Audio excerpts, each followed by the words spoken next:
Hello and welcome to episode 273 of the Board Game Barrage podcast. My name is Mark, I am the Green Tank, and with me, as always, are Kellen the Red Tank. Hello. And not Neelan, but Christina the Blue Tank. Hello. I'm here, and I wanted to say first and foremost, I will not be able to replace Neelan. I know that none of you thought that because it's impossible. Nobody could replace Neelan, but Neelan, we miss you. Hurry home. Neelan is currently in the sky, as he should be. Flying like a bird. Flying to his original homeland. And yes, we miss you, Neelan, but the show must go on. We stop for no man. Has this color combination ever existed before? I think so. I think so. Yeah. Maybe once before, but it's never been like a 139 situation. Oh, it's never brought the magic. It's never brought the magic. Yeah, this is not a magic combination. Well, let's see. Maybe we can bring the magic here. Maybe we can bring the magic here because the topic of today's episode is going to be a little bit about bringing the magic into board games. We are going to be doing a BGBBOB about games that are perfect for having a conversation during. So these are games that you bring out, and we'll go over criteria later, but maybe they're not the most intense games. They're there to sort of foster conversation, to, you know, get the... Okay. Well, as I said, we're going to be talking about criteria later, but that was my criteria. You know, this is all about different takes and different angles to take at the question, but that is at least the theme of the episode, a BGBBOB about games that are perfect for having a conversation during. I have to say, I missed the BGBBOBs. Well, you're in one. I know. I'm excited. Yeah. This is going to be great. It's been a while.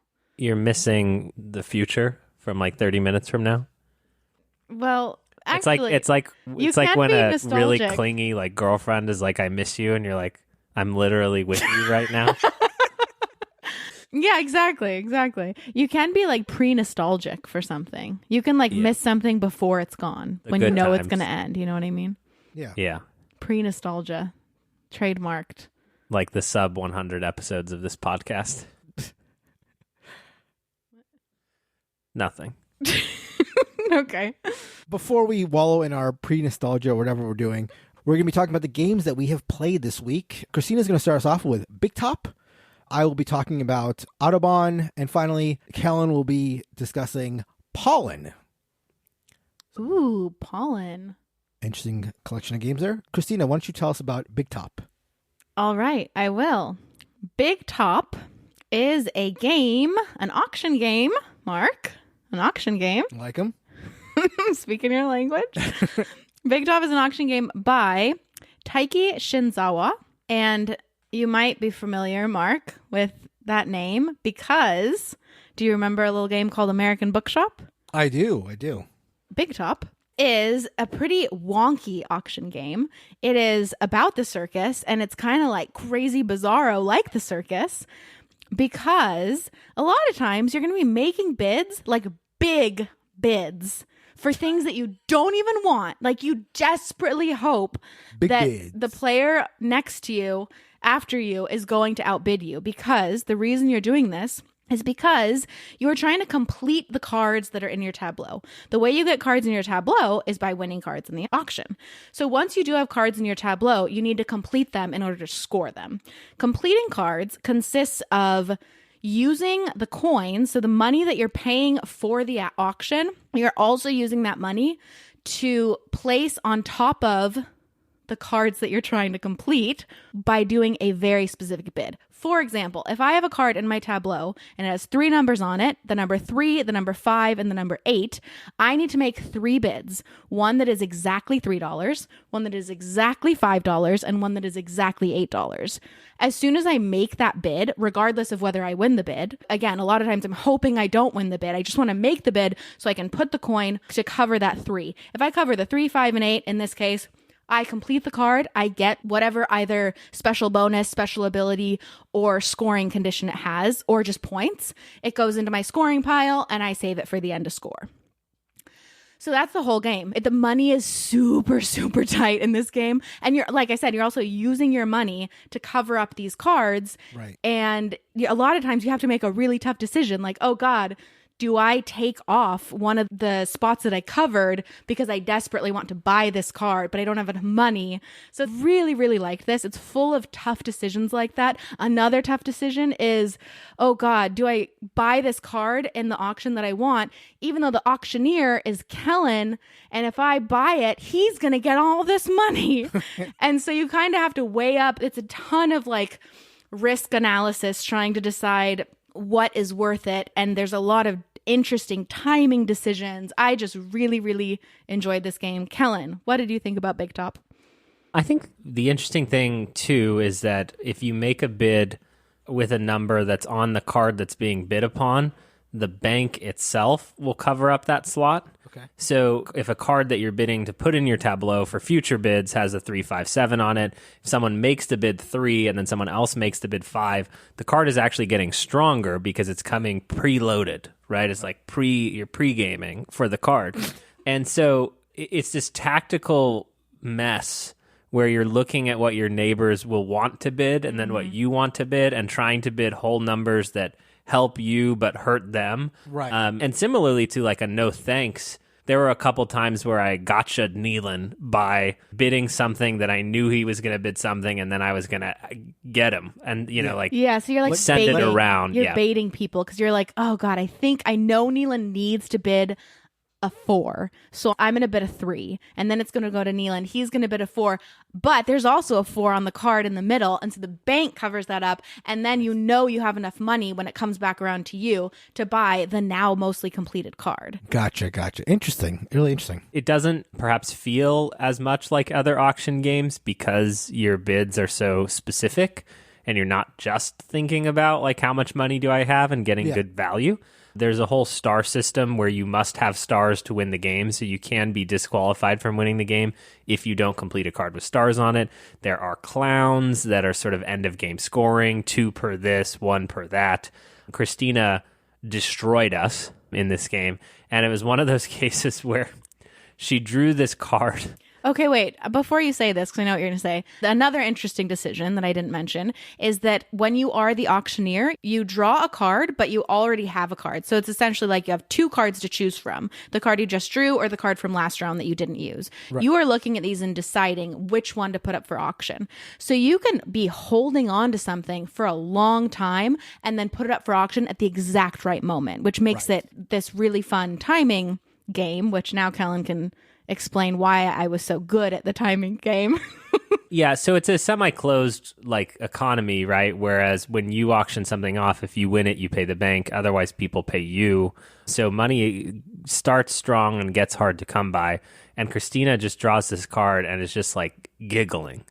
Like just like it is like a really good card. It's like she was eating like the world's best croissant and audibly wanted us to know it. Like giggling and oohing and cooing to the card. Do you remember what made that card, out of curiosity, if you can recall, what made it a really strong card? Well, yeah, but Kellen will tell you. Yeah, it was the Ring of Fire 20-pointer. Ring of Fire, baby. It was like the strongest point value card. It was just like when I drew it, it was the type of card when there's a game and like all the numbers are within the same range, and then all of a sudden you draw a card and it's just like, what? This shouldn't be in the game. There's a 20-pointer in one card? That's crazy.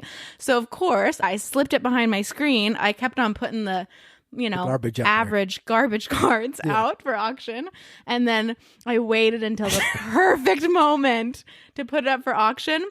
And then, do you want to know what I did then, Mark? Because the thing with this high point value card is that the bids on it were like 10, 11, 13, they were high bids. Like nobody is bidding that much money in this game because it's just like you can bid that much money once. Like there's no way you can fill all of that. But because I knew everyone was going to want this card so badly, we all were starting to bid high. So the bank was filling it up. So I bought this card and it was completed when I bought it. I got it 20 and it was completed. Oh, it's such a perfect, it just made me, it's just one of those things where like you plan out the perfect thing and then it works. Yeah. And it happened. Yeah, oh, that's great. It's so good. That's awesome. I will say that this is from the latest All Play Kickstarter. Regrettably, the company formerly known as BoardGameTables.com, which was obviously a better name for that company. It is circus themed. And what's interesting is this is a redo of a game from last year called Ouroboros, which is based on the Ouroboros, which I'm sure I'm not pronouncing right, but that's the snake that eats its own tail.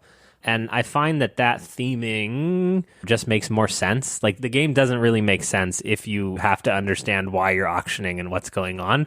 But mechanically, it's quite interesting. Sounds very interesting. And I bet it plays pretty quick, right? You might have stumbled into the one question mark I have after playing is that it took a little bit longer than I expected. It was like an hour. No, it was less than an hour, but an hour would be a huge problem. I think it was like 45 minutes then. Well, that's quite a bit different than an hour. I mean, is it? I hear 45 minutes. I hear 45 minutes. I think, 45 minutes, an hour. Right, Mark? We're on the same page I here. agree with that. I agree. I know you, Mark. You're like, yeah, I'll see you in 45 minutes. You show up in an hour. Basically the same thing. Everybody's happy. This is why game length is such a mess on BGG, because people are like, oh yeah, we get through Twilight Imperium in like 3-ish hours. And 3-ish hours means 6.5 with dinner. You're right. In this case, we should be precise. And I unfortunately don't have a good enough memory to be precise. I assume if you do. Apparently the box, or at least BGG, is saying 40 minutes. 40 so you're saying minutes, you're saying that's fairly accurate. Yeah, I'm saying that I think it might have been better at 15. 30. Yeah, but it is very interesting. Quite excited that we have this one, and a great addition from the new BoardGameTables.com, again, all play collection. I didn't think it went too long, though. The cadence of the game felt like it ended at the right time. And I'm not just saying that because I won. She's laughing. Well, because it's when you say that, nobody's going to believe you, but I'm trying to make you believe me. Yeah. I mean, and I think there's no doubt, right, with Mr. Shinzawa, that it's just like any new game that he came out with, I would be seeking out or trying to play at this point. There are other ones that Christina didn't mention, like Nine Lives, Cinderella's Dance, Ghost of Christmas, Green Fivura. All of these are games that I've played. Masked Men. Yeah. Yeah, that's a nice collection. Yeah, absolutely. Very, very cool. I got a chance to play a game that was on one of my most anticipated lists, Autobahn by Fabio Lopiano and Nestor Mangon, and published by Alley Cat Games. The word Autobahn is German for, Callan? Car. Close. I mean, it's a road, right? I don't know if it's like a freeway. It's the name of a famous freeway, but it's also the German word for freeway. So the word Autobahn is German for freeway, and the game Autobahn is about German freeways and the German freeway system through history. I say through history because it's like, what would you want to know about less? Well, see, the part where I say it's about the German freeway system through history is because there's a historical aspect in the game, and the aspect is important to how the game functions, but you absolutely do not need to have any interest or knowledge about the German freeway system or transportation history. It's not even just that, it's the history of it, right? Like that's like an added layer of I don't care about this. Right. Gotcha. Understood. Anyhow, so again, rest assured, you don't need to have any interest or any knowledge to play this game. I don't want to turn people off immediately.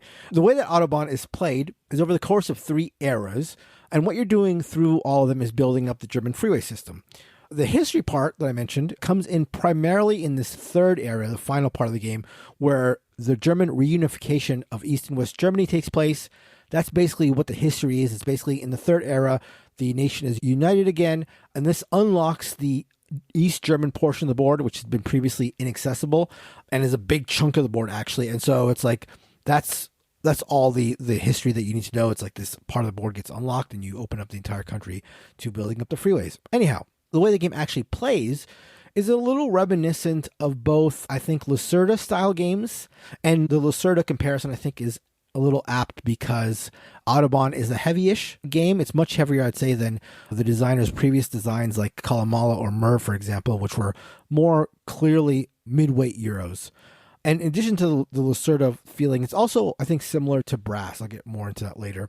The reason it reminds me of Lacerda games is in the way that it's fairly heavy and quite interlocking, despite the fact that all you're doing on your turn is playing a single card. So Lacerda games are famous for being very heavy, but what you're actually doing in most Lacerda games is like moving one worker or playing one card, and then everything sort of like connects together. You have the same sort of feeling here in Autobahn. Let's talk about the card system a bit, the way that you're playing a single card. So you start the game with a hand of cards, each of them in one of 6 different colors.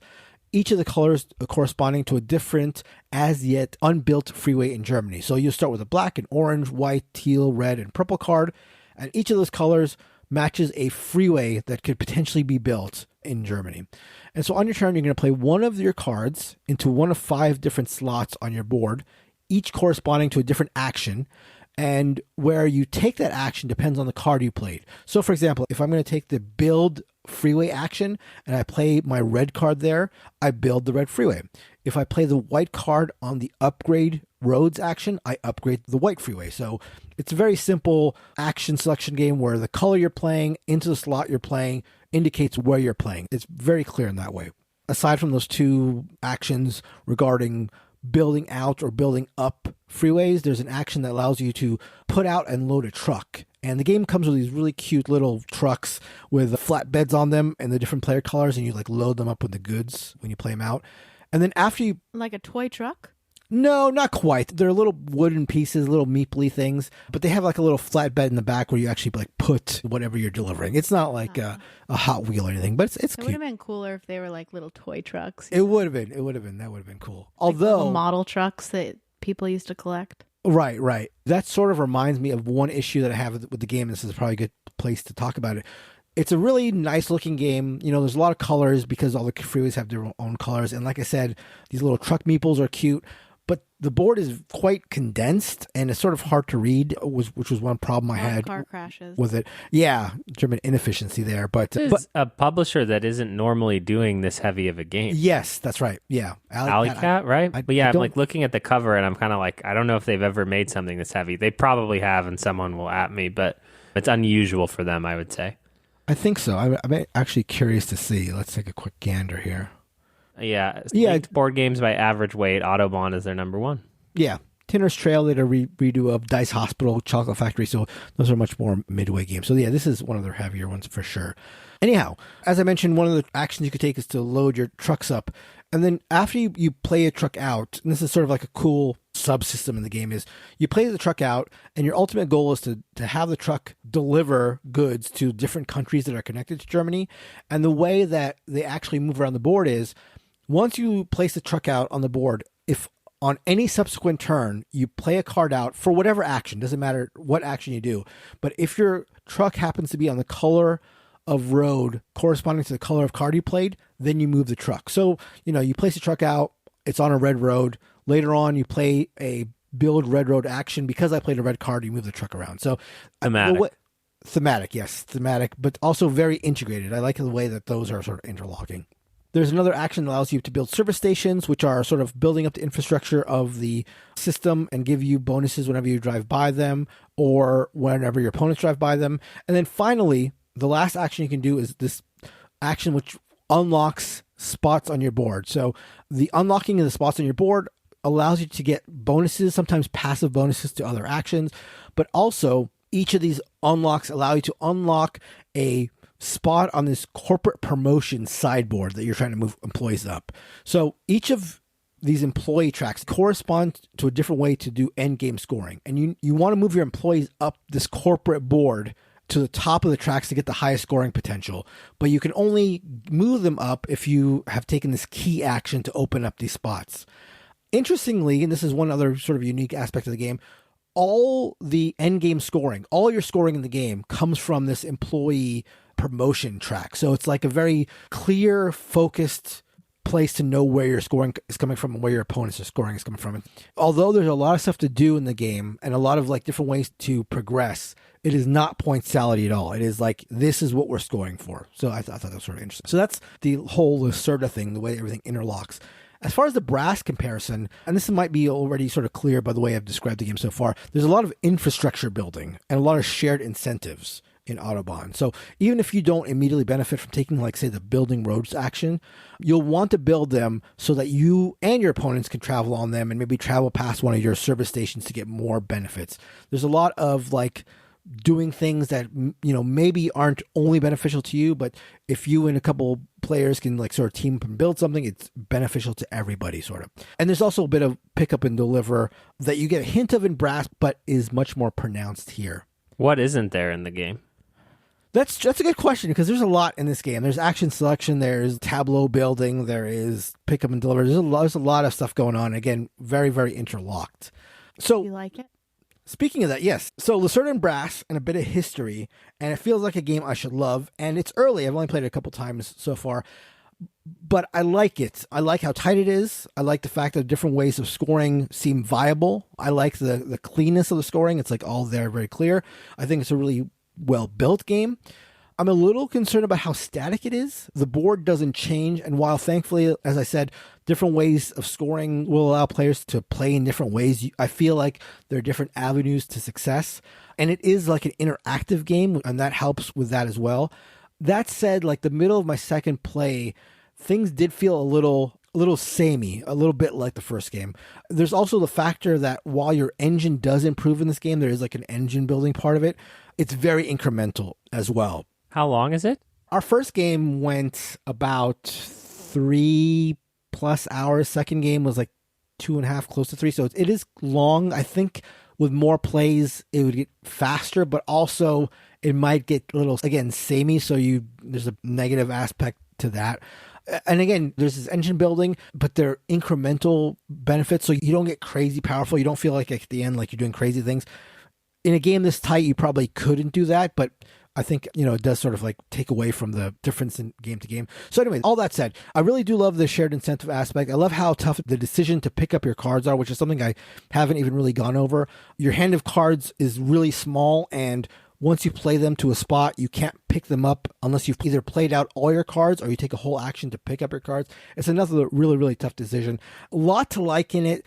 And I have enjoyed my plays. I just don't know how much legs it has just because things are feeling a little bit similar. Again, this is sort of counteracted by the fact that it is interactive and you can score in different ways, but not exactly what I was hoping for. But a really solid game. I think a lot of people will like it a lot. Yeah, I don't know where you like the interconnectivity of Brass, great. The length and the complexity of Lacerda is like, you're crossing out a lot of the audience. Yep. Just casually parsing comments. It's like a lot of like fiddliness, rules, iconography, that kind of stuff. And the rule book was a little bit of a miss. There was issues with it as well, like clarity on things. I think the audience for this game are like Lacerda fans. Now, you don't have to be Lacerda fans, but like just like heavy Euro fans that want to try a little bit of like an interactive thing. Because Lacerda games tend to be like not really super interactive. There is interactive. There is like infrastructure building with this. So I think it's a smaller audience, but there's an audience for this. I can see like heavy gamers being interested in this for sure. Yeah. I mean, I think it's at least not a dull theme. It's at least something different. Yeah. No, that's not a joke. I'm being serious. Okay. Like the It's freeways, different. even just the freeways not being like railroads is like for once. Thank God. Sure. And this could very well be a railroad game. Like I've heard people make that comment, but yeah, no, it lends a different sort of flavor to it for sure. So anyway, that is Autobahn by Fabio Lopiano and Nestor Mangon and published by Alley Cat Games. All right, we are moving back to All Play, the dystopian BoardGameTables.com rename. This game is called Pollen, and it is by the only true and living Dr. Reiner Knizia. So everyone else here is bringing us weird Autobahn, Japanese things. I am bringing us the Doctor, right? And this is actually a remake of Samurai. Wait, let me finish. The card game. A version of Samurai that I did not know existed until I backed Pollen on Kickstarter. And in Pollen, what you're doing is you are playing cards into a tile laying sort of situation. You are surrounding circles. So the cards have cut corners. So they have, oh my God, I wish I had done geometry. Like, what do you call a circle, but it's only 1/4 of the circle? You see what I'm saying, Mark? Yeah. Imagine you have a circle token. You have a circle token, and then once all 4 cards are surrounding it, now you've surrounded that. So each corner of the cards has a quarter cut, it's like a 40. Well, it's, I don't want to even say because I don't want people to laugh at me. No, it's 90 degrees of the circle, sort of, right? It's like maybe of the circle. Yeah. That's what it is. Anyway, and in this game, let's just move on. Brush past it. No one will know. On your turn, you are doing 3 things, and it's very specific. Plant, pollinate, and attract. Okay? It's very important that we not call these what they actually are, which is playing a card, scoring the cards, and then adding more tokens to the board, all right? It's very important that we call these plant, pollinate, and attract. So your hand... 3 things you excel at, by the way, Callum, I should say. Thank you for saying that, yeah. There are 3 types of things that you want to score in this game, okay? And again, let's just list them off. Butterflies, bees, and beetles. Again, the game calls them June bugs, but we're going to go for the butterflies, bees, and beetles. And these components... For the alliteration of it? ...are beautiful. Like, these bugs are shiny, okay? So remember that, Mark. And I think that's in the standard. This is beautiful. Oh, Christina wants to look at it while I'm describing it so she can corroborate. That's another word I didn't learn in high school. All right. And you are playing a card, and your card must touch a token that is on the board, okay? So you push it into that circle. Your card has... disruptive. They really are shiny. They're like holographic. Yeah, they're really pretty. I think silk screen, but neither here nor there. I don't know anything. And you are playing a card that in that corner has 4 bees on it, right? And you're playing that to surround a bee token. And it's a bit of area control. So that bee will score once there are 4 cards that surround it, okay? And your card could have 4 bees on it. It could have 3 beetles on it, and it's not even relevant to the scoring of that. Or it could have stars, which are wild. And so the pollination will happen, aka the scoring, remember, but the pollination will happen once it's surrounded. And so you get into this weird place where, if you put 2 really strong cards out against one of these tokens, no one else will want to complete it because you're going to win it. And so, you want to make sure that people feel invested in doing it, but also, like competing with you for it. And the tokens will either have 1 bee on them, 1 beetle, 1 butterfly, or a combination of 2 of them or 3 of them. And those majorities will score independently of one another. So you might win the bugs, or you might win the beetle. They're all bugs, right? Well, again, someone's going to, my God, with this description, someone's going to hate that too. You might score the butterflies. Mark might get the beetle once that becomes completely encircled.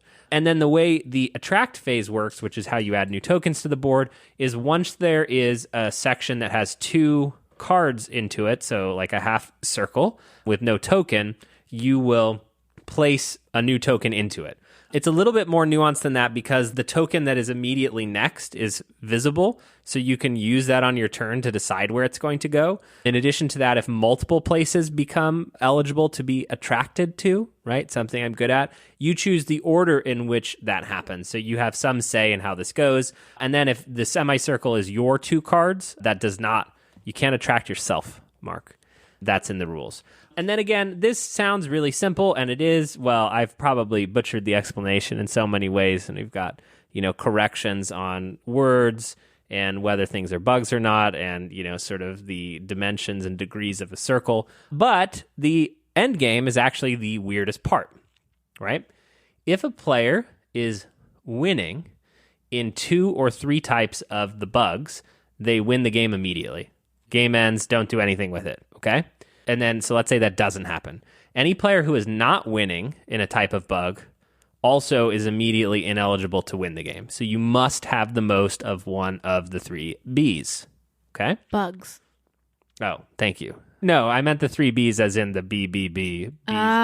Bees. Well, but you changed it. It's actually June bugs, so it's 2 Bs and 1 J. I haven't changed anything. So you might as well just say 3 bugs. Stick to the script. And then what you do, right, is you discard the amount of bugs that you have in your majority and you score everything else. So if you win the most butterflies, that makes you eligible to win the game. Then you discard all your butterflies, and then your score is your bees plus your beetles for your final score. So again, that little bit of Reiner Knizia weirdness on the scoring. Very similar to the scoring in Samurai. Yeah. Oh, I've played Samurai. Samurai was a little try hard for me. I really liked it, but it's a little try hard. It's a little little mathy, yeah. Yeah, that's how you interpret what I'm saying. No, I agree. I'm not a huge fan of How many Samurai AP math classes did you take, bro? I think just one. AP Calc. Yeah, I flunked out of that one. But I did take other ones. There you go. You did not take AP Calc. No, I said did you hear me? I admitted I flunked out of it. Well, no, but I out. okay. You didn't even take it, though. Yes, I did. Oh, you did? You tried to take it? I got the worst score in the history of the classes in the entrance aptitude exam. And he's like, you should probably not take this class. Oh, wow. Yeah, because Kellen, so for context here, the reason I thought there was no way he took AP Calc was because we went to the same high school. I was 2 grades younger than him. So he was a senior and I was a sophomore. And we were in the same math class. No, whoa. Whoa. Whoa. Cut.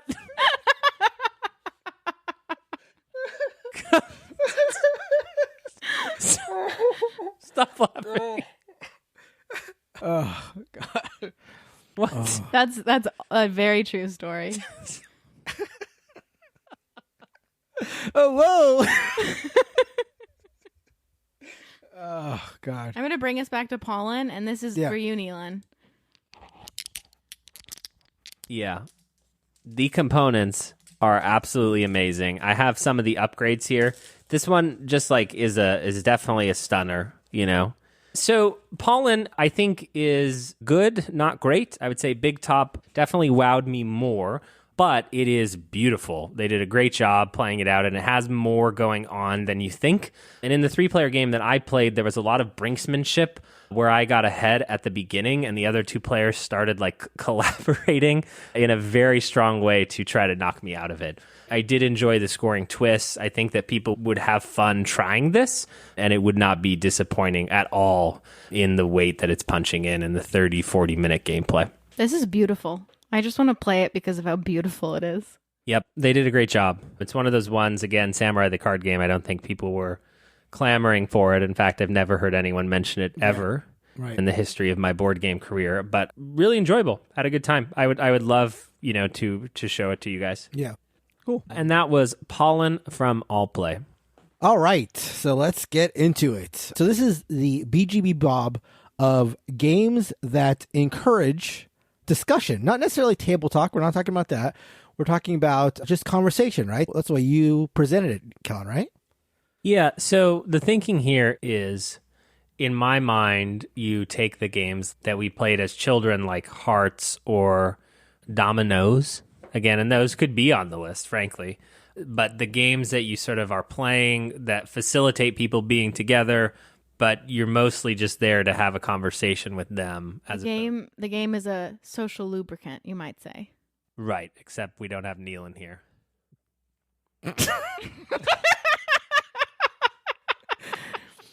So it'll be a little bit of a drier run.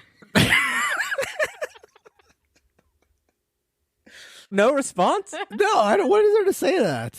I mean, Neelan is the most lubricated of the 4 of us, so I mean, there's not much to argue about there.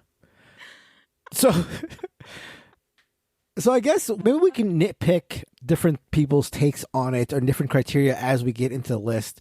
So we have thrown up 4 games per person in the PubMeeple ranking engine. So this is at pubmeeple.com where you can rank different things. We use it for our top games of all time.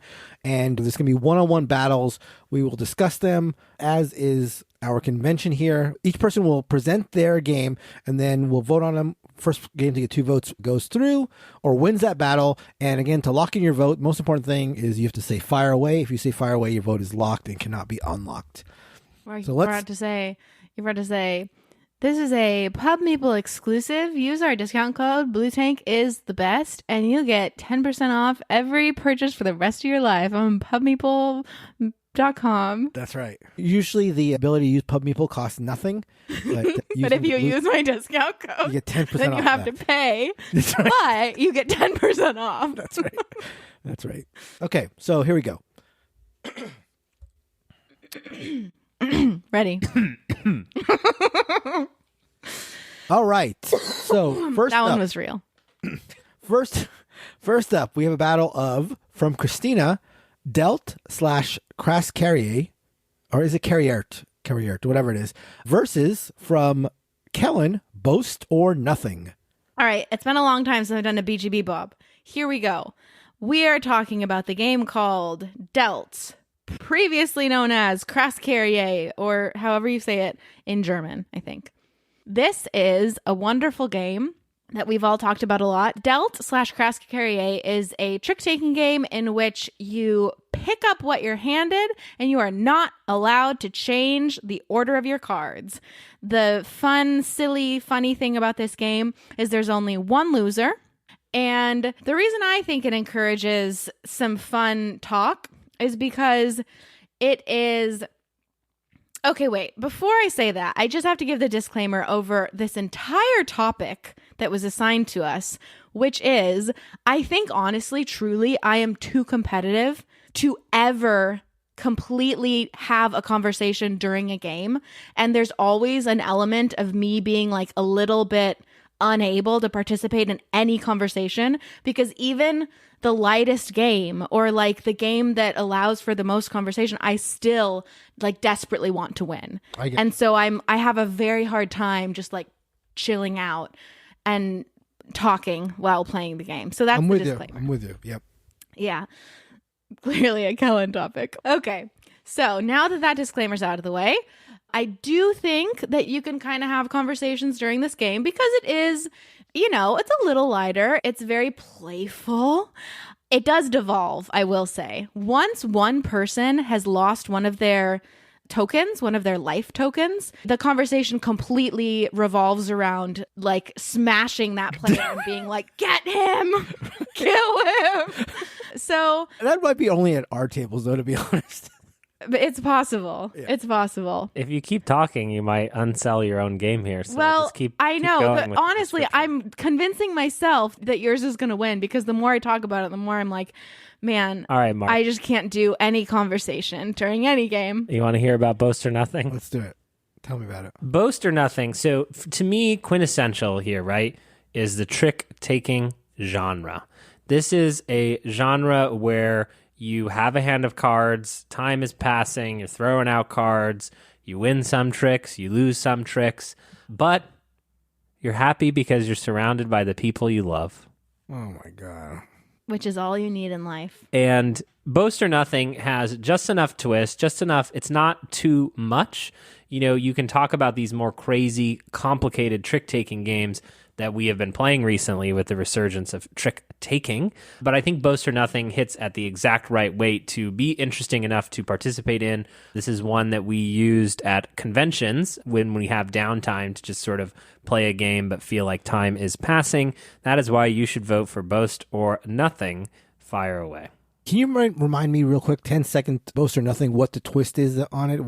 Yeah, the three colors are the suits, and when a trump wins the trick, it goes to the very bottom of the stack, and so the cards are always tiered, and the trump is always changing with that stack of three colors.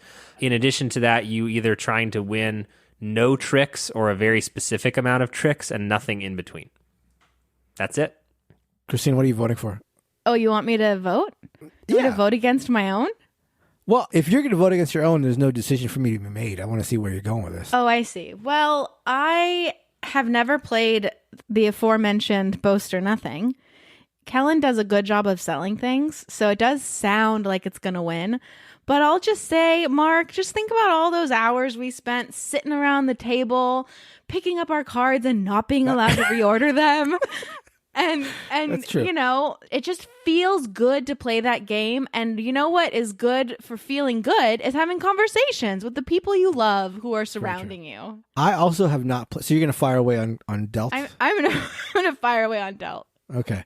I have not also played Boast or Nothing, so hard for me to make this call. The only problem, Christina, is you got my competitive juices flowing with your like description and also the whole kill the loser guy.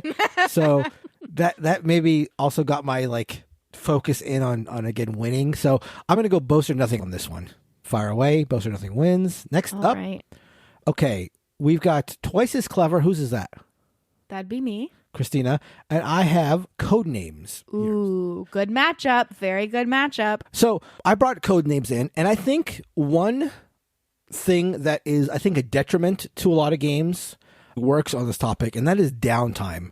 Codenames is a fantastic game, but one issue I have a little bit with it is the downtime with Codenames. Because as your clue giver is trying to think up clues, there's some downtime. As the other team is guessing, there's some downtime unless you are going to trash talk them. But Codenames, I think one slight problem with Codenames is the downtime. But I think the downtime is filled well, and the reason why it's not much of a detraction with Codenames is the talk, is the chatting about what's going on in your day and stuff like that, or even the way the game and whatever the clues are sort of fosters discussion too.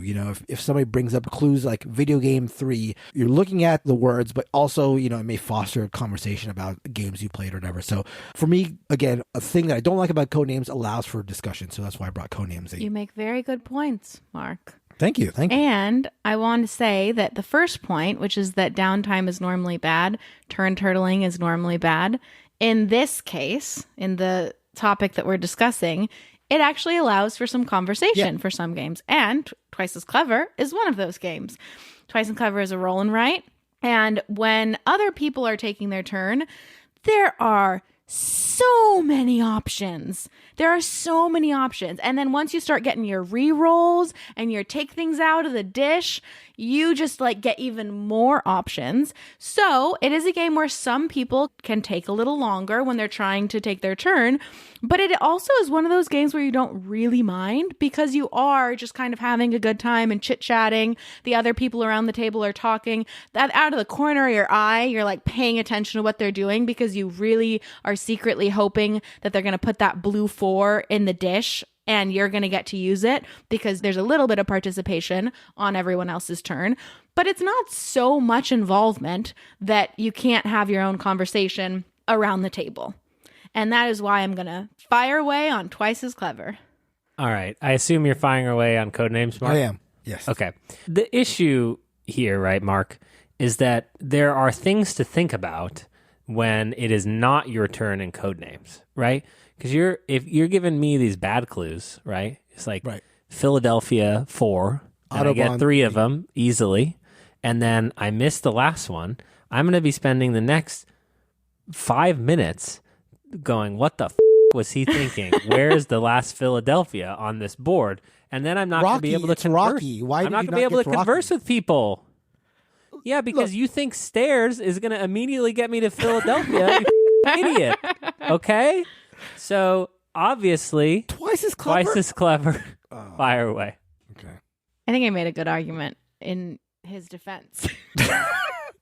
Okay, next up, another one of mine, and I think another one of Christina's. So I have Concept, and Christina has Biblios. So this is going to be tough for me to vote against. This is going to be interesting. So I'll start again here with a Concept. Concept, again, it's sort of along the lines of my argument for Codenames. It's another team game, although the way I like to play Concept is sort of everybody playing together as opposed to playing in teams. But Concept is another game where sort of like charades, but placing cubes on a board. And instead of acting things out, you're sort of getting people to guess based on the symbols you place cubes on. And there's a lot of processing I have found the clue giver has to go through and trying to figure out what the best way to convey the object or whatever they're trying to get people to guess. So it's another game with some downtime. And again, the clues that you're guessing are often like movie titles or characters in novels or whatever, and that itself fosters conversation. And there's a lot of shared encouragement and trying to figure out what they're trying to say. And I think fosters a lot of conversation that way. So Concept for me. Oh, you're firing away? No, I said for me. I said for me. Okay. I've said it once. I've said it twice. I'll say it a million more times. Biblios is a game you can play on a train, you can play in a bar, you can play in a brewery, you can play it on horseback probably. This game, you can play it anytime and you can play it anywhere. And I think that also facilitates this just very social environment where it's a game. It's a real game, as we know, as all of us know. Yes. You're making really interesting and sometimes really difficult decisions, but it's not so tense that you can't think of anything but the game. And so barely something there. So But you're sitting around the table, you're drinking your brewery beers, especially, I will say, in the first half, I think, there's probably a little more downtime. The first half, which is like the donation phase or the gift phase or whatever. And people are taking their time kind of like drawing the card and deciding, ooh, what am I going to do with this? Oh, this is a really hard decision. Everybody else around the table is kind of like just, loosely paying attention to what they're doing, but having a nice good time talking, you're thinking about what you want, but it's just like kind of in the back of your mind and you're having a conversation on the side. That's Biblios, everyone.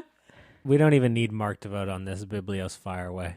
Biblios, fire away. Okay. Biblios goes through. Can't say I'm upset.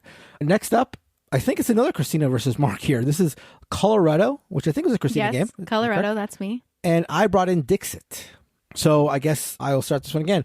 Again, Dixit feels like a lot of the games I've talked about. There's like a common theme here where these, I think, games encourage discussion. It almost felt like cheating having Dixit on this list. I kept some games like Scruples out of this, games that are like totally about discussion. Dixit feels like one half step away where you've got abstract pictures, you're trying to get people to guess, and you're giving them any sort of phrase, any word to try to get just a few people to guess. You don't want the entire group to guess. You don't want to get nobody to guess it. So you're trying to think up a line from a song or a book title or anything to try to just have like a certain number of people guess it. And the abstract nature of the cards, I think, just, again, that fosters a lot of creativity and a lot of, again, discussion. Okay. I'm talking about Coloretto. Coloretto is another game that I bring and have brought to coffee shops quite often.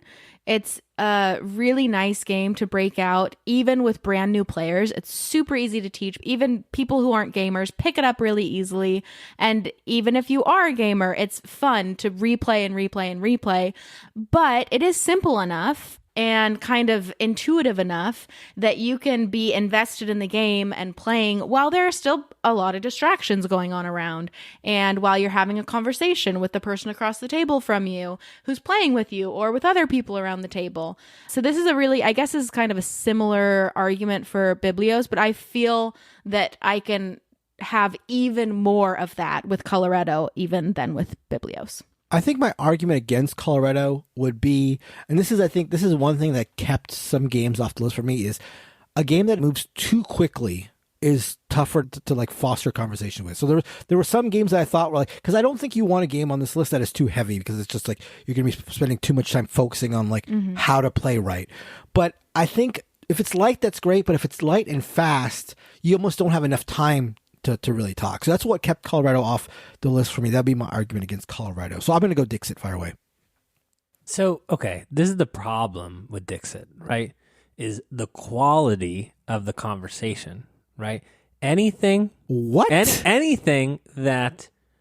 gets close to people going like, this is what is the worst thing that people could talk about? Like if someone comes up to you, German freeways. False. They say, let me tell you about my dream. Okay. This is a Kellen thing. No, everybody knows this. Mark, do you feel that way?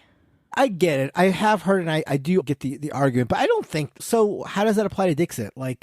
Because it's weird. It's woo woo. You got crazy shit happening. How is Dixit woo woo? Look at the cards. I think whimsical is the word you're looking for. That is not the word I'm looking for. Someone says, "Oh, this is like my dream that I just had," and you're like, "No, stop! Don't tell me." Play Dixit. Nobody do. What Dixit games are you playing where people are just talking about their dreams? We're done here. Coloretto, fire away. Coloretto, fire away. Okay, so Kellen's Boast or Nothing comes back, but now it is up against Sushi Go, which is a game that I brought to the table. So Sushi Go, I think, shares some of the benefits that we talked about with Dealt or with Boast or Nothing, speaking of the game it's going up against, in that it's a card game. It's played pretty casually. I don't think it plays fast enough to sort of like qualify for the issue that I had with earlier. One thing I will say is a strike against Sushi Go, and I think was a type of game that I kept off in general, were games that had simultaneous play, because I feel like then if you're having a conversation and like people are waiting for you and your talking partner to play, it sort of can get like, hey, we're waiting on you, and it can sort of discourage conversation. But whenever I played Sushi Go, it's light enough. The choices are easy enough to parse that you're not spending a lot of time thinking of what you're doing. And often what you're going to do is you're going to look at the cards, you're going to pick the card you want, place it face down, waiting for everybody else to play their card. And then just like there's a lot of like cross table conversations that happen as you're waiting.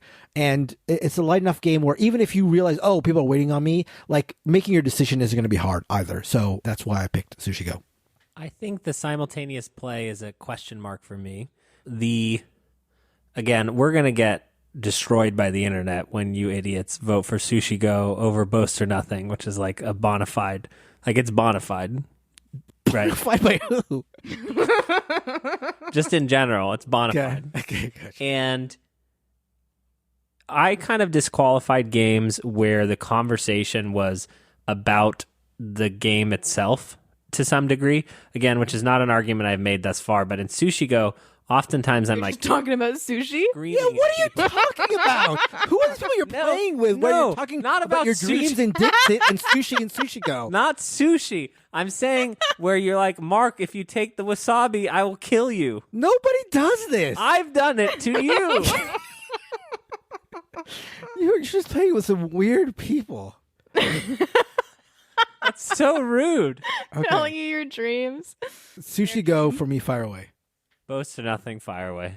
I do have a question about, there's a flaw in BGBBOBs, which is that if you haven't played, Don't finish. if you haven't played the game, it makes it hard to vote for something. It's like a trick taker. Well, yeah, I can abstract easy it, trick taker. but like the problem, No, Kellen, trick taker where if you win with Trump, you put the card at the bottom and you have to win it exactly does this sound thing. a little complicated. And- yeah, the come on. problem though is that even though I understand conceptually what you're saying, I have the sounds felt experience. I have the felt experience of Sushi Go. I remember conversations I've had while No, playing you don't. Agreed. You're a Go. liar. No, I They were agree with not this. about sushi or wasabi.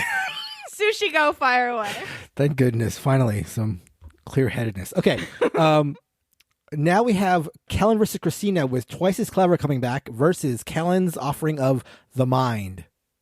Okay, All go right, ahead, guys. Kellen. Let's talk. Okay. Which is something No. that you can't do in the mind, right? Listen. This is a bold... Don't start there. Okay. Okay. Okay. What do they say is worth 1,000 words? A picture. Picture. Right. And what's even further than that but a gesture or a wrinkle of the eyebrow? Okay. So You're talking about like mental conversations. that's right. In the mind is a game, and I'm not joking. Okay. Because so far I think you are. Yeah, I'm excited to Which hear. is to say that the purpose of a conversation, okay, Oh, okay. is to sort of feel close and interact with the people at your table, right? Okay. Well, that might be one purpose. No. One person's definition. Listen, she's just arguing for Twice as Clever here, right? You don't know what she actually feels. She actually agrees with me. In the mind, you cannot speak, which would seem to preclude it from this, but But you spend the whole game looking at each other, feeling each other out, kind of wiggling, moving, communicating with each other non-verbally to ergo have a conversation, the mind with fire your away. eyes? No, You're having conversations with your eyes? yeah, we've done this before. We've had conversations with our eyes? Absolutely. Look, I am all for way out selections here, like bringing outside the box choices. But you bringing up the definition of having a conversation and not including like the fact that you actually have to speak, and bringing a game where like where speaking is forbidden is like a little too out there for me. So I'm going with Twice as Clever. Oh, Mark. Twice as Clever, fire away. Okay, The Mind versus Codenames. Christina, let's just The Mind we can bury. I think we can agree that we Don't just bury it. I Don't think- think about that. I think we have to vary Codenames it. I will say God. there is something, he does bring up something, the philosophical Intrinsically meaning, true to the human condition. but What are you talking? it's Yes, outside the outside the purview of our spirit discussion. of Yes. the discussion. No, it's very much in the Codenames spirit. fire away. It might Codenames be out fire of the away. legal Okay, definition. Too late. Okay, Biblios from Christina versus Qwirkle from Kellen. All right, great. This is perfect. Qwirkle, for those who don't know, is essentially Scrabble for idiots, right? If you can't spell, but you want to play Scrabble, you do the exact same game, except with colors and shapes. So you can play a row of colors, you can match a row of shapes, and you score bonus points if you complete a full set of colors or a full set of shapes. I think the sort of casual tile laying Scrabble is the thing that I remember from my youth spending the most time in conversations on, except there's a lot of racking your brain to figure out the word that you want to use. And Qwirkle is the exact perfect sort of like, it doesn't have, the pain or the blockage of like blockus or blocus, but it is in that like just like dumb, lightweight, everyone's goofing around, dominoes adjacent. It's actually an area control game, Qwirkle. This is totally perfect for the list, Mark. Listen, if you weren't buying what I was selling previously, yeah, and I don't really blame you, you got to buy what I'm selling now at Qwirkle. Yeah, this is a hard one for me because on one hand, I do agree with you with Qwirkle. I actually just happened to see an interview with the designer of Qwirkle, and she said that it came to her in a dream, which is interesting. No, you serious? I did. Serious? Yeah, I did. Did she describe the dream? No, not specifically, but she's like a toy designer. She'd been working in toys for a long time, and her husband convinced her to go out on her own, and she's making these little things, and nothing's really hitting so much. And then one night she has this dream, and it's Qwirkle, and she wakes up and writes it down, and soon thereafter, now she also How's does that for a dream, Kellen? But I agree, like Qwirkle is like, you have the like chunky bits, or like at least they click together, and so as you would like in a poker game where you're just playing with the chips, you can sort of like click around the pieces as you're playing it. On the other hand, I want Biblios to win, of course. The problem is, though, it's what you said earlier, Christina, like I don't disengage when I'm playing Biblios. I will do a lot of talking in Biblios, but it'll be a lot of like trash talking. It'll be a lot of like, hey, Kellen's going hard into blue, we got to make sure he doesn't get it. So it's hard for me to relax and just chat with Biblios, but I do appreciate it being on the list. And I'm tempted, even after saying all that, to vote for it anyway, just A, to have it to win, and B, to spite Kellen. But I think I'm going to go with Qwirkle Fire Away, although it's difficult. Qwirkle Fire Away. See, I have integrity, unlike Kellen. Okay, so Qwirkle goes through. Now we've got Coloretto from Christina versus another Kellen, Dominion. All right, so Dominion to me is like quintessentially perfect for this list. Again, there is like one variable that we can't account for, right, in this whole thing, which I know we've all been thinking. IQ of the people. Well, we already brought that up with Qwirkle, right? If you're an idiot, we kind of did. In this case, Dominion is more for gamers, but there is just an ounce of, does it even matter what your opponent does, right?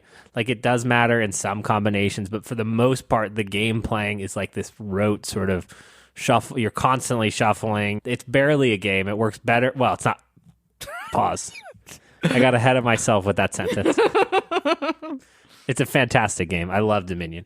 But to me, it's more of a communal like activity where you're talking and the game is moving very quickly. People are making turns one after another. And I've spent a lot of time just conversing with people while we're playing Dominion. And then you run it back, and then you run it back. I think this works really well for me in this list. If I was looking for a gamery game to have a conversation during, my answer would be Dominion. Mark, I heard a key phrase you said, which is that it moves very quickly. And that is my argument against Dominion. So I'm not a person who's familiar enough with Dominion to play it quick, although I've seen it played very quickly. And so for me, the way I play Dominion, I don't have a firm grasp of all the cards. I haven't played it 100 times, so I don't know them as well as a lot of people. So for me, there is a lot of thinking involved and is too engaging. But then for the people who have seen play Dominion very quickly, they're just going boom, one person, next person, one person, next person. And I don't see personally a lot of conversation. I can see it being a situation where you play 100 times with somebody and you know it so well that it's like you guys can talk as you play. But for me, it doesn't strike me as a chatting game. Just, again, moves too fast for experts and too brain burnery for non-experts. So I'm going to say Coloretto Fire Away on this one. Coloretto Fire Away. Dominion versus Dixit. All right. Now, of course, aside from the people who want to talk about their dreams whenever they play Dixit, I still think that Dixit is a more creative, discussion-fostering game. Than, but the discussion is fostered by the game. So you're talking about stupid pictures instead of actually conversing with people. I think the game can be a springboard for conversations. I don't think you're talking about that stupid game. like people's dreams. Nobody talks about their dreams with Dixit. Why are you so like hung up on people's dreams? I don't think you understand. Dixit, fire away. Dixit, fire away. Nice. Twice as clever versus Sushi Go. Okay, so Mark, you got to get me over the simultaneous play hill and like remind me of a conversation that we've had while we're playing Sushi Go. Right. Well, there is the conversation about you wanting the wasabi. Yeah. Famous conversation.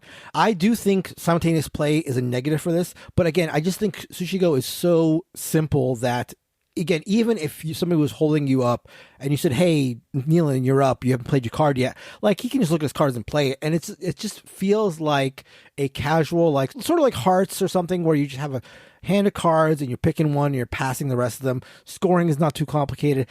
Twice as clever, as Christina sort of mentioned, there's a lot of configurations you have to be considering, or you might want to be considering, but only on your turn. Right. But you're also considering what are going to be the available dice, right, that are going to be left over from the person like picking. out of the corner of your eye while you're having a conversation. Sure. So I think the problem with this topic in general, right, is that like the game that your group plays a lot in this light space could kind of become this one where everybody just knows how to do it. It couldn't be anything. It could be anything. This could be a food chain magnate situation. It could be anything but the mind, I would argue. And so I don't like believe in Sushi Go in that sense, but I do believe you, Mark, because I believe you. And you don't believe me? No, well, Twice as Clever was the inspiration for the topic because we just played it with some friends the other day. Yeah. And we were chit-chatting. Okay. And we were chit-chatting. There's this element in Twice as Clever where you also don't really care what they're doing. All you care about is what's left behind. And your choice is like at the end. So you are sometimes like, oh, I hope you leave the pink die. But in reality, what they're doing doesn't really matter that much to you. So you have kind of a moment of downtime to sort of sit and talk. But the only thing in simultaneous play, Mark, is oftentimes it ends up being you're like 3 turns behind everybody else because you're gabbering. You're jabbing. I mean, you can't with Sushi Go because you have to like pick and pass. So you can be a situation where you're gabbing so much that you're always slowing the game down, but it's not like you're ever going to have like a whole stack of cards waiting for you. Yeah, I've got to go Twice as Clever, fire away. Okay. Twice as Clever, fire away. I believe you, though. Sushi Go versus Codenames. Mark v. Mark. Mark v. Mark. So the downside of Codenames, right, is like there is a lot of people doing a lot of heavy thinking, right? Where do you lean on this? So I think the people who are doing heavy thinking, there's like sort of like 2 thinking phases with Codenames. One is like when the cards are first presented to the clue givers and it's like everybody's doing nothing except for the 2 clue givers. They're sort of trying to formulate their first clues. So I think like the beginning of Codenames, you have a big space of downtime, which is I think the most awkward time of Codenames. And then it's like whoever's not playing are sort of down. Like we've played Codenames where we do a lot of heckling and that isn't conducive to discussion. But I think most people won't be doing like heckling from the off in turn team. And so the team that's trying to guess is like discussing and like, oh, I think it should be this one and this one. And the other team, they keep an eye on it, but also they're like basically, either considering their other cards or they're just chatting or they're chatting based on clues that have been happening before. So I just think there are chunks of downtime in Codenames that foster discussion. Yeah. If I vote with you, will you help me get the mind off the bottom? Both with him. The mind is I'll vote dead for whatever last. You want, Mark. No, Did that's I hear not... a commitment? No. I'm more inclined. It's more important to me that the mind is dead last on this list than any of my games are up there. That's so rude. I think, Mark, you've convinced me with Codenames because especially in that beginning, I remember now a lot of conversations that would happen because in the very beginning, everybody else is just waiting. Right. And sometimes if nobody's talking, it's kind of awkward. Yeah. And so the awkwardness actually forces the conversation. And then once that conversation is kickstarted, it kind of just flows throughout the game. Right. Codenames, fire away. Was that where you're at? I'm up in the air. Lead. I'm up in the air. I'm up in the air. I think Sushi Go has been more of a conversational game for me throughout, my playing history. So I would, if I'm being honest about my history, I would go Sushi Go, fire away. But I'm happy with Alan, it. deciding vote. Are you seeing the conversation we're having with my eyebrows? Sushi Go, fire away. Okay. Codenames versus Boast or nothing. All right. The fact that we're going to not have a trick taker high on this list is obscene because it's like the very definition people playing hearts, playing spades, playing wizard, or even these classic card games like a cribbage with That's grandpas. why we're gonna get dealt to the top of the list. No, that's not what dealt. You guys just don't understand what Boast or Nothing is. It's quintessential. It's bona Why fide. didn't you Pick go the with game that Hearts we've or one all of these other played. games, Wizard or something? Because Boast or Nothing, it's bona fide. I'm gonna go Codenames far away. Oh my God. Christina, listen. You in history, you will be remembered better if you vote for Boast or Nothing right now. I'm telling you, you It is need bona this fide. credibility. It's bona fide. Codenames fire away. Oh, Boast or here you go. Boast or Nothing's gonna win this one because it's Boast or Nothing or the Mind. Oh, beautiful. Boast or for you, Nothing. all right. Alan. Can I get anyone? Boast or Nothing fire away from me Boast right or off the bat. nothing fire away. Okay. You got it. You did it. The Mind versus Dealt. Dealt fire All right. away. I want to hear the We argument. all know Scout Yeah. is a superior game. Scout, you have to think more. It's more strategy. Okay, why are we even talking about this since Scout came out? This game is a dead game, okay? Why are we even talking about the Mind when you can't talk in the Mind? Dealt fire away. Mark. Coloretto versus Qwirkle. Okay, this is a toughie. I think Qwirkle is a really good addition to this list. This is pretty straightforward to me. This is Qwirkle fire away. Qwirkle is like a real like laid back. There's just, like sitting on the porch, having a good time playing dominoes. You know what I mean? You can't get that with Coloretto, but you can get there with Qwirkle. Yeah, that's why I voted. And that woman's fever dreams. Qwirkle fire away. Okay, Coloretto versus Biblios. For me, this one is Coloretto because of what I mentioned earlier, which is they're kind of the same in my mind in terms of when I want to play them and how like social I feel while playing them. But Coloretto is just more so. So Coloretto fire away. Kellen? Yeah, you should have helped me with the mind. Coloretto fire away. Okay. Biblios versus Dixit. You know what? You convinced me in the whole dream argument, Kellen. I'm going to go Biblios fire away. You were convinced of that one, huh? Yeah. What's your vote, Kellen?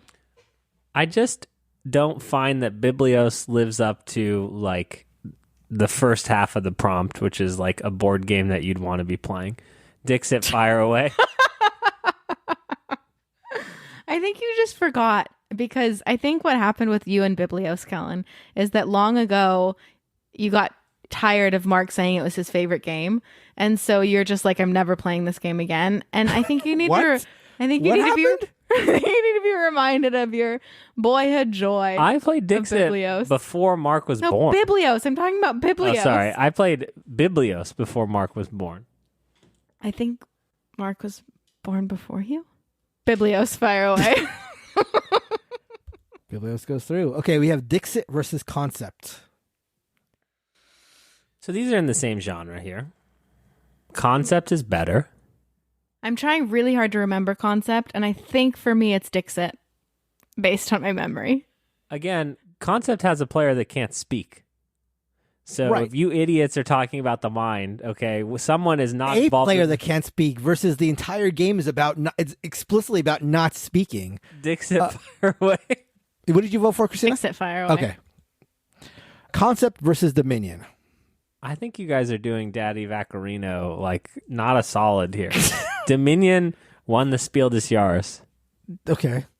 Yeah, but were people talking? No, nobody was talking. Concept far away. Christina, you're not going to go with Concept fire Dominion. away. Yeah, okay. Thank God. Qwirkle versus Twice as Clever. Qwirkle for me, easy, far away. Qwirkle fire away. Okay. Twice as Clever versus Coloretto. This is tough for me. I'm going to imagine myself in this game that you guys had with your friends, and I'm going to go twice as clever based on that. Again, the other thing here, right, that works is you're not thinking of some future strategy. Like, you can't do anything to, like, plan your future in twice as clever. But aren't you sort of in twice as clever, sort of have goals you're trying to hit? Like, you have goals, but it's just so obvious what you need to do. Because, like, you basically, well, I guess it depends on your, like, strategy for the game in general, but for the most part, if you're like, oh god, I really like, you can't have 0 in anything, you know. So you just can look at your board and be like, oh, I definitely need to focus on, in general, this and this, you know. Twice as clever, fire away. Okay. Coloretto versus Sushi Go. Coloretto, fire away. Coloretto, fire away. Sushi Go versus Biblios. Biblios, Sushi Go, fire away. Oh, God. Oh, man. Be true to yourself and to thine self be true. God. Just because Sushi Go for me is such a game about, like, talking with people, I'm going to go Sushi Go, but it's tough. Biblios versus Codenames. Codenames, fire away. Christine, if you say the word, I'm going to say the same word. What? If you say the word, I'm going to say the same word. Biblios, fire away. Yeah, I'm doing it.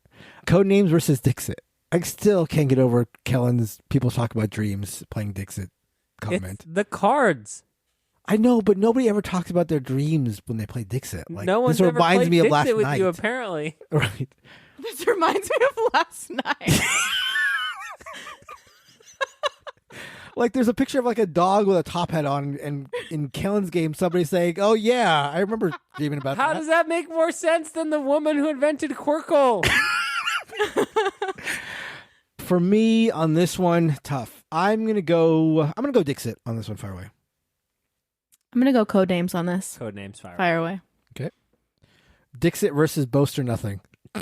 You guys.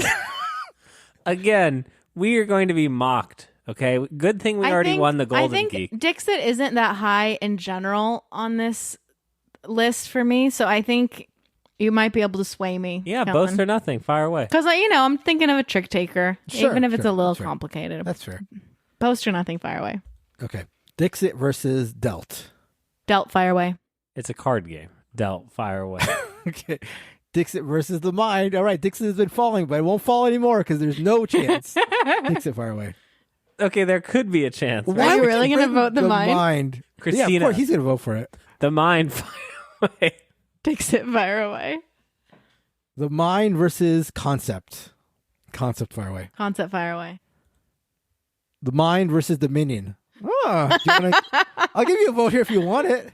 Yeah, Colin, what do you think, huh? We're going to do that. We can't do that to Dominion. Dominion, fire away. All right, we'll give Dominion. All right, and the list is done. Oh, Okay. wow, really? Yeah, we're all That was done. fast. We're all wrapped up. So the 12th most conversational game of all time is The Mind, a game where you don't have any conversation at all. At least it placed. Number 11, Dominion. Number 10, Concept. Number 9, Dixit. Number 8, Dealt. Number 7, Boast or Nothing. What? Boast beat me. Number 6, Codenames. Number 5, Biblios, which is I'm happy with. Number 4, Sushi Go.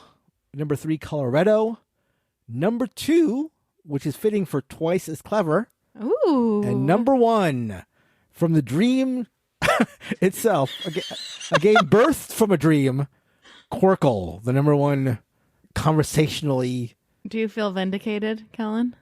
I mean, I think that I brought you, the best ideas and the worst ideas to this list. And that's all we can ask of you. That's all we can ask. That'll do it for me. So that'll do it for Kellen. That'll do it for the show. Thank you so much for listening. Go to BoardGameBarrage.com/Discord and go to the podcast channel and tell us what your most conversational games are. What games do you like to pull out? Not one because you want to play a board game so much, but because you want something, a social lubricant. If Neelan can't be there to lubricate things, you'll bring this game out instead. Let us know there, or you can let us know via email. Send us an email to boardgamebarrage@gmail.com. We've got some fun emails recently that we've been able to respond to and heard from listeners. You can find us on other forms of social media if you want to talk to us on Twitter or on Facebook or on Instagram. The Facebook's been kicking off a little bit recently, so that's been cool too. And finally, a big thank you as always to Heart Society for our intro and outro song, What's on Your Mind, Kid. Until next week, when we can have a conversation once again with Neelan, that'll do it. Goodbye. Goodbye. Bye.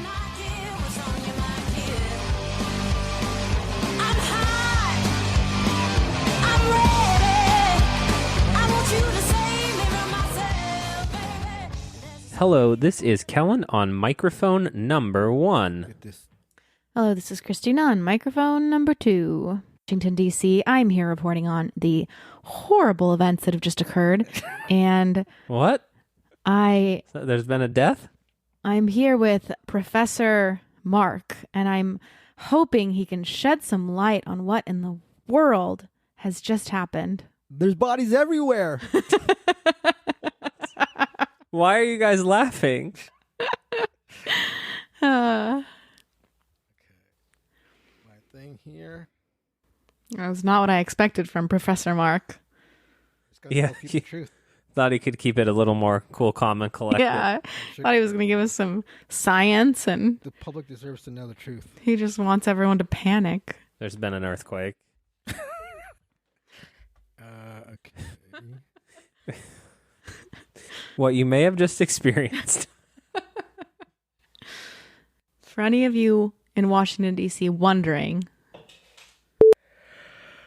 I gotta wake up. We gotta do some jumping jacks or something.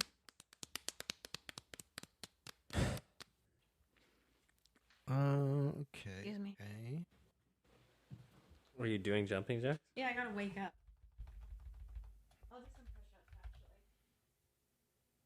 Push-ups? She's doing push-ups? Yeah, I think she doesn't know what podcast she's going on. Okay. What do you mean, Kellen? Nothing. Do your push-ups. Okay. So then we'll clap when she gets back. Yeah, we'll start it up. Okay, I think I'm back. I did start recording, by the way, before all the reporter nonsense. Oh, great. In Yeah, case so you did I. have. Before the reporter nonsense, you Yes. were recording? The outro is going to be Mark saying there's deaths, there's No, bodies. no. I don't think so. That's not good. I think it's pretty funny. So, well, at least the push-ups were recorded. That's good. Yeah. Thank All right. goodness. Oh, let me grab a water real quick. I'll be right back. Yep. For anyone wondering, 10 push-ups will do the job. If you're tired, just give your face a couple slaps and do 10 push-ups. What? Why are you looking at me like that, Kellen? It's true. Yeah. I was just telling Kellen the push-ups worked. I feel great. I'm awake. Great. I'm ready to go. Energized. Energized. Okay, clap on 3. 3, 2, 1. Oh, Misty was a little shake, too, in the back. Everyone's Right on involved. cue. Nice. Okay.